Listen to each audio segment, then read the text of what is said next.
Habari, katika video hii tukaangalie kipengele cha muundo kwa kutumia kikundi hiki cha mfano cha DreamSafe. Sehemu hii unayoiona inakuruhusu kuona na kuhariri mipangilio ya kikundi chako. Hapa unaweza kusimamia katiba yenu, ratiba ya mzunguko wa akiba, taarifa za wanachama, maafisa waliochaguliwa na kadhalika. Hebu tukafanye mabadiliko kadhaa ili tuone jinsi inavyofanya kazi. Kwa kuanza, tukaende pale sehemu ya viongozi, tukamuondoe kiongozi mmoja. Na hapa tutaona majina ya viongozi wetu ambao wamechaguliwa kwenye kikundi. Kwa kumuondoa, utaminya ondoa. Hapa tukamfute huyu wa nidhamu. Kwa kuondoa itabidi uthibitishe. Na baada ya hapo uchague kutokumchagua mwingine badala yake. Kwa kuminya ndi hapana. Ukisema ndiyo itabidi ukachagua mwanachama mwingine atakaye kaimu hiyo nafasi. Na ukisema hapana, tukisema ndiyo itabidi tukachague mwingine ambaye atakuwa ni kiongozi atakaimu nafasi yake.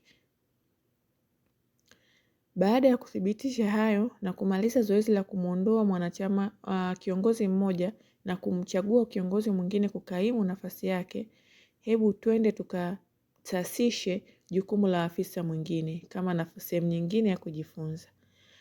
Hapa tunaona tuseme kikundi chetu kimeamua kubadilisha jina la nidhamu liwe mtunza funguo wa pili.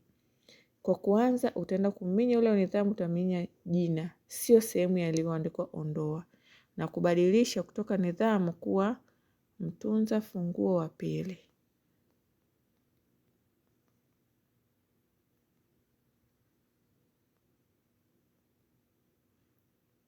Na baada ya hapo utahifadhi afisa na utathibitisha kwa kuminya ndiyo. Hifadhi mabadiliko na uthibitishe. Kumbuka, mabadiliko yataanza kutumika katika mkutano ujao, ikiwa hakuna mkutano unaoendelea kwa sasa. Sasa unaweza kuona orodha iliyosasishwa ya maofisa. Baada ya mabadiliko tuna maafisa waliobaki hapa, kama tunavyowaona na vyeo vyao. Baada ya hapo utaminya ijayo. Chagua mtunza kumbukumbu wa fedha, utamchagua yoyote, mweka hazina, itasema imekamilika na kuthibitisha na utaweza kuendelea na kitu kingine. Hebu tukaangalie kitu kingine pia. Kwa kwenda kuhariri maelezo ya wanachama, utaminya taarifa za wanachama. Hapa utaweza kuona wanachama wote waliopo hapo. Tuna wanachama 10 kwenye kikundi cha mfano. Pembeni kuna wasifu ambako una jina pamoja na picha, na kulia kuna neno ondoa. Utakapominya ondoa ndipo utakapoenda kumuondoa huyo mwanachama. Kama unataka kubadilisha wasifu, utachagua jina la huyo mwanachama ili kuweza kuona. Hebu tukajaribu kusasisha mwanachama mmoja kwa kugusa jina lake na sio neno ondoa. Kwa mfano huyo Saidi Shemdoe. Hapa unaweza kuona taarifa za mwanachama Saidi. Kuona taarifa zake za msingi, taarifa za familia, mawasiliano yake, maelezo ya kiusalama pamoja na vigezo alivyovikubali wakati anajiunga na mfumo huu wa DreamSafe. Unaweza kubadilisha chochote hapa kwenye sehemu hii. Unaweza kubadilisha jina, unaweza kubadilisha picha, unaweza kubadilisha namba ya simu pamoja na namba ya siri au taarifa za familia.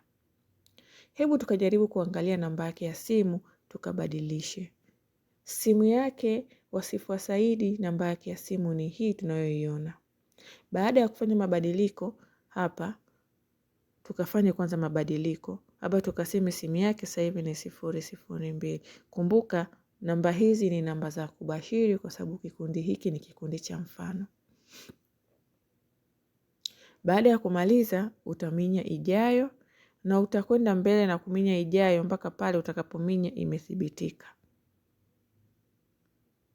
Imekamilika, na baada ya hapo utaminya imekamilika. Na tutakuwa tumeshamaliza kufanya marekebisho ya namba ya simu ya mwanachama Saidi Shemdoe. Na ukitaka kuyafanya hayo maendeleo, utakwenda kumfungua Saidi na sehemu ya mawasiliano na utaweza kuona ile namba ambayo tulikuwa tumeibadilisha. Baada ya hapo inakubidi usasishe majukumu, inakubidi utunze taarifa mtandaoni. Taarifa hizi zinatakiwa zitunzwe ili ziweze kuhifadhiwa mtandaoni. Hata ikitokea simu hii ikawa imepotea au imepata changamoto, mnaweza kwenda, mwanachama Saidi anaweza kutumia namba yake mpya kuingia kwenye akaunti yake binafsi. Tumesasisha majukumu ya maafisa na kurekebisha wasifu wa mwanachama Saidi. Wasifu wa mwanachama sasa unaonyesha mabadiliko tulioingiza. Usijali kuhusu hiki ni kikundi cha mfano ambacho tumekitumia kufanya haya mabadiliko. Kumbuka kikundi chako unachoenda kubadilisha, taarifa zinatakiwa ziwe halisi kwa ajili ya kurekebisha mambo mbalimbali au madogo madogo ambayo yanataka kufanyiwa marekebisho kwenye kikundi chenu. Asante kwa kutazama.